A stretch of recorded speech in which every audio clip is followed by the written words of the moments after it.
कांदाज का मामला क्या है? दादा ठाकुर, ये दो भाई रघुनाथ और लखन रामलाल के बेटे हैं। माँ बाप के जीते जी घर जमीन जायदाद सब कुछ बांट चुके हैं। अब झगड़ा माँ बाप के बंटवारे को लेकर उठा है। माँ को अपने पास रखने के लिए तो दोनों तैयार हैं, पर बाप को रखने के लिए कोई राजी नहीं है। क्या ये सच है?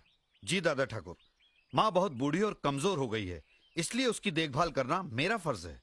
दादा ठाकुर, मैं बचपन से ही माँ को बहुत चाहता हूँ। माँ के बिना रह नहीं सकता, इसलिए माँ की सेवा करने का अधिकार मेरा है। वैसे भी पिताजी भैया को बहुत चाहते हैं, भैया को उनकी देखभाल करनी चाहिए। कितने बच्चे हैं तुम्हारे? एक लड़का और एक लड़की है। और तुम्हारे? मेरा एक ही बेटा है दादा ठाकुर। अच्छा, तुम दोनों में से जो भी अपनी माँ को अपने पास रखना चाहता है, उसे अपने पिता के पास अपने बेटे को भेजना होगा, क्योंकि बुढ़ापे में उनकी सेवा करने वाला कोई तो चाहिए ना। ये कैसे हो सकता है? 10 साल से जिस बेटे को प्यार से अपने सीने से लगाकर रखा है, उसे अपने से अलग कैसे कर दें? मेरे बेटे के भाग नहीं फूटे हैं जो ससुर जी की सेवा करने का दुख झेले। चाहे तो देवर जी सासू जी को अपने पास रखें। तो क्या मेरे बेटे के भाग फूटे हैं? सासू जी को भले जेठ जी ले जाएं। मैं अपने बेटे को नहीं भेजूंगा। मैं भी मेरे बेटे को नहीं भेजूंगा। तुम माँ को अपने पास रख लो। नहीं, तुम रखो। तुम रखो। तुम अपने पास रखो। तुम अपने पास रखो। खामोश!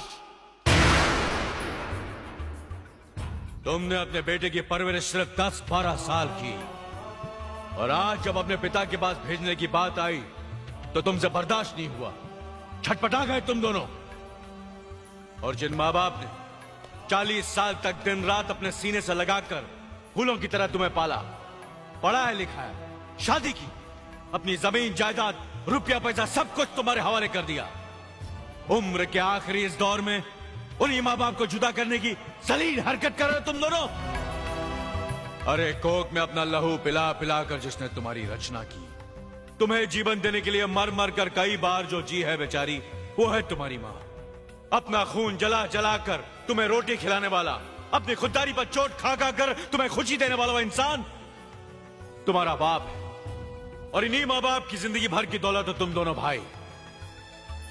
मुझे मालूम है तुम दोनों अपनी माँ को अपने पास क्यों रखना चाहते हो, ताकि वो तुम्हारे घर में खाना बनाए, तुम्हारे कपड़े धोए, तुम्हारे बच्चों की देखभाल करे, और तुम्हारी बीवियां पलंग पे लेटे लेटे हुक्म चलाएं। तुम्हें मां नहीं चाहिए, तुम्हें मुफ्त में काम करने वाली नौकरानी चाहिए, नौकरानी। बाप इस बुढ़ापे में कमा नहीं सकता, तुम्हारे खेतों में हल चला नहीं सकता, बोझ लगने लगा है तुम्हें, इसलिए अब तुम्हें बाप की जरूरत नहीं है। और जिस दिन तुम्हारी मां से भी घर का काम नहीं हो सकेगा, तुम उसे भी कचरे की तरह घर से बाहर फेंक दोगे। अरे नालायको, माँ बाप को अपनी पलकों पर बिठाकर उनकी सेवा करना तो हमारा परम धर्म है। मैं ये नहीं कहता कि मंदिर बनाकर अपने माँ बाप की पूजा करो, मगर किसी मंदिर के सामने अपने माँ बाप को भीख मांगने पर मजबूर तो मत करो। बुढ़ापे में पति पत्नी का रिश्ता दिए और बाती जैसा होता है, बाती को अलग कर दो तो दिया बुझ जाता है।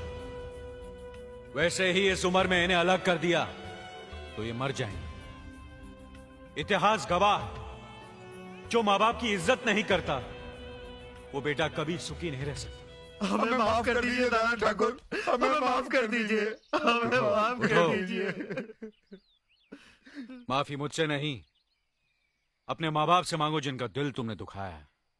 अब इनकी आखिरी सांस तक तुम्हें इनकी सेवा करनी पड़ेगी, वरना तुम इस गांव में नहीं रह सकते।